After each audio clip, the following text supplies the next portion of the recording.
All content is publicly sourced and used under the USA Fair Use and UK Fair Dealing Guidelines. The things I say are strictly my opinion. Good afternoon, everyone. It's the Bizzy Bee with the royalty. It is the 20th of January. Happy Wednesday to you. Hope you're having a great week so far.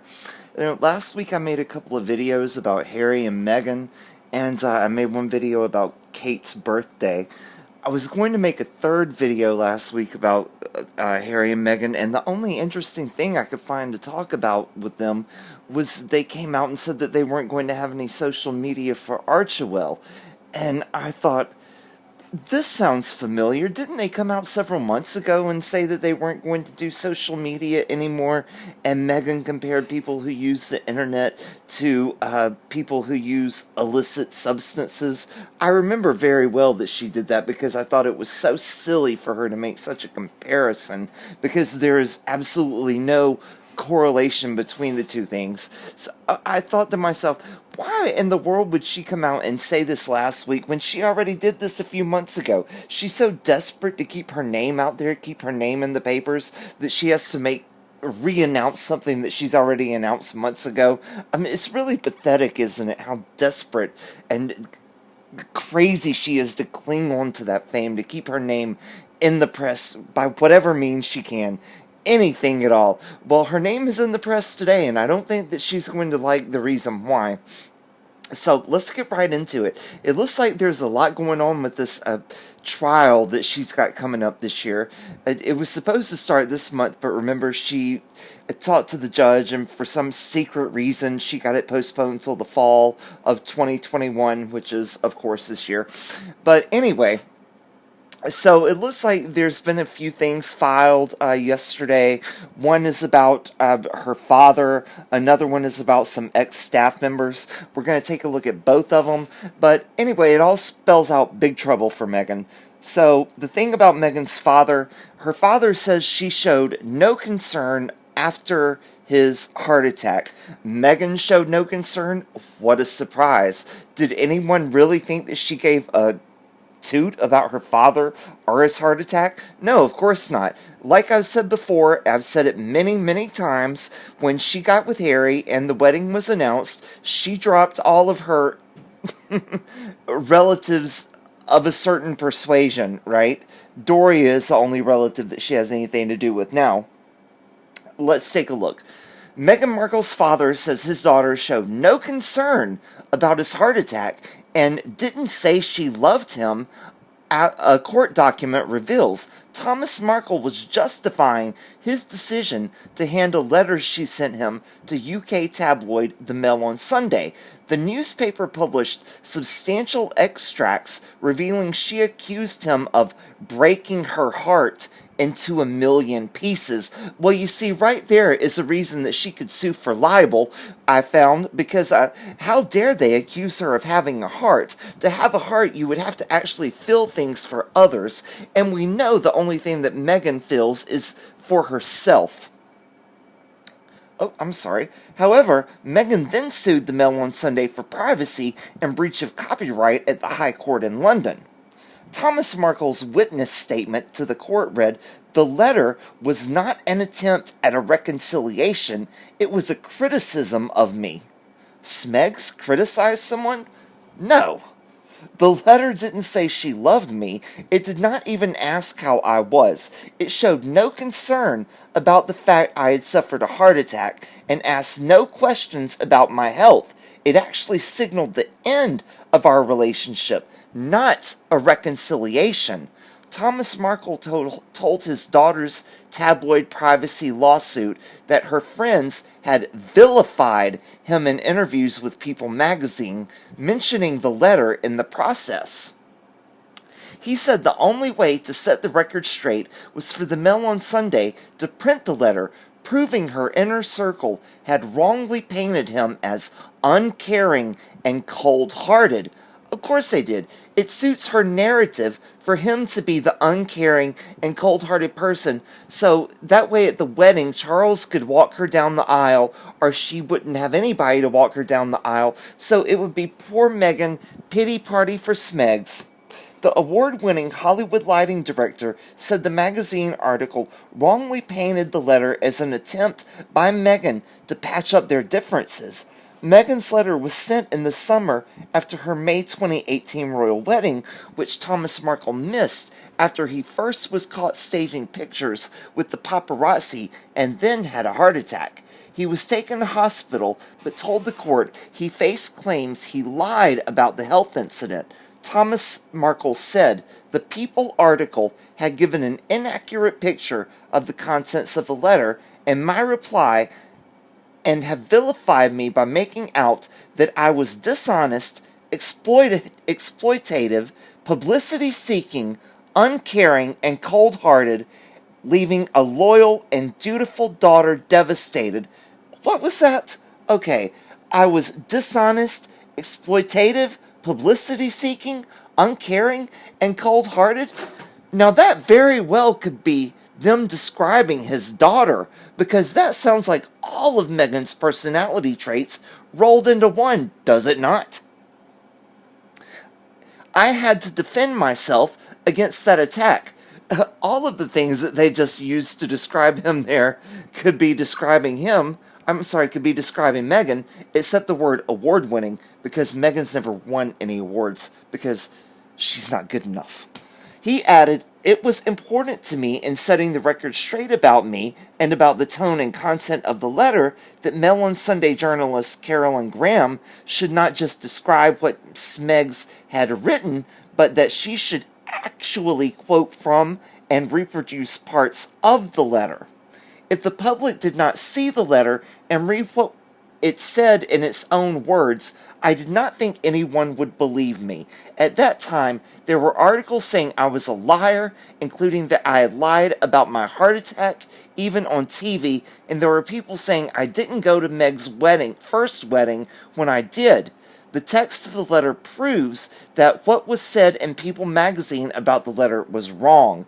He also argues that Meghan must have given her friends permission to tell People about the letter, which his daughter denies.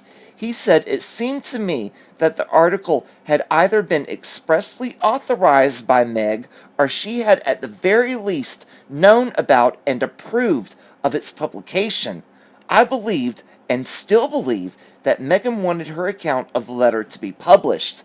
A court filing by Meghan's lawyer reads, "It is a heartfelt plea." There they go again, accusing her of having a heart. I would not be surprised if she sues over that. That is a terrible accusation for a heartless monster like Smegs. It is a heartfelt plea from an anguished daughter to her father. The word pain or painful appears no fewer than 5 times, begging him to stop talking to the press.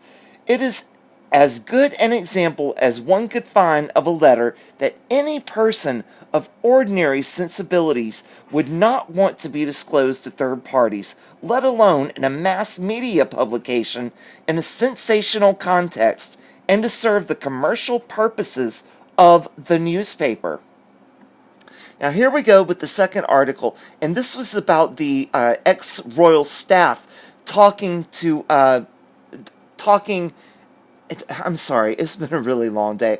Talking in the trial about if Meghan participated with Finding Freedom and about this letter with her father. So let's dive into it. This one is a quick one. A lawyer for the publisher of the Daily Mail newspaper said Wednesday that the Duchess had no reasonable expectation of privacy for a letter she sent to her estranged father after her marriage to Harry, arguing against Meghan's privacy infringement claim in a London court. Attorney Anthony White said it's to be inferred that the letter was written and sent by the claimant with a view to it being disclosed to third parties and read by the public. He said ex-employees of Meghan and Harry would be able to shed light on the creation of the letter when the case comes to trial. Is this irony or not? There's a mattress advertisement in the middle of this. The former Meghan Markle, 47, is suing publisher Associated Newspapers for invasion of privacy and copyright infringement over 5 February 2019 articles in the Mail on Sunday and on the Mail Online website, which published portions of a handwritten letter to her father, Thomas Markle, after her 2018 wedding to Harry, a grandson of Queen Elizabeth II. Associated Newspapers is contesting the claim, and a full trial is due to be held in the autumn at the High Court. In hearings this week, the Duchess is seeking a summary judgment that would find in her favor and dismiss the newspaper's defense case without a trial. Wouldn't she love that? No trial. I'm looking really forward to this trial, actually. I think it's going to be more exciting than the OJ one from the mid-90s here in America. I wish it was going to be televised because I think it would be better TV than the soap operas during the middle of the day. Associated Newspapers, oh, I already read that part. Smegs' lawyer, Justin Rushbrook, argued Tuesday that the publisher had no real prospect of winning because it's a very straightforward case about the unlawful publication of a private letter. Rushbrook said Meghan's 5-page letter sent in August 2018 was a message of peace intended for her father alone. Doesn't she just sound like Gandhi with that? It was a message of peace. She's such the peacemaker. Break out the Nobel Peace Prize. But the defense argues Meghan wrote the letter as part of a media strategy to rebut a negative view conveyed by her father and with help from the communications team in the royal couple's Kensington Palace office. Why was the Kensington Palace communications team involved at all in the wording of the letter if it was a wholly private letter? White said. He said a full trial would be able to hear important evidence from palace employees about how the contested letter was written. Lawyers representing 4 former Kensington Palace staffers, including ex-communications secretary Jason Knopf, said in a letter submitted to the court that one or more of our clients would be able to provide insight on whether or not the claimant anticipated that the letter might come into the public domain, and whether or not Meghan directly or indirectly provided private information to the authors of a book about her and Harry called Finding Freedom. Did she or did she not offer the information for Finding Freedom?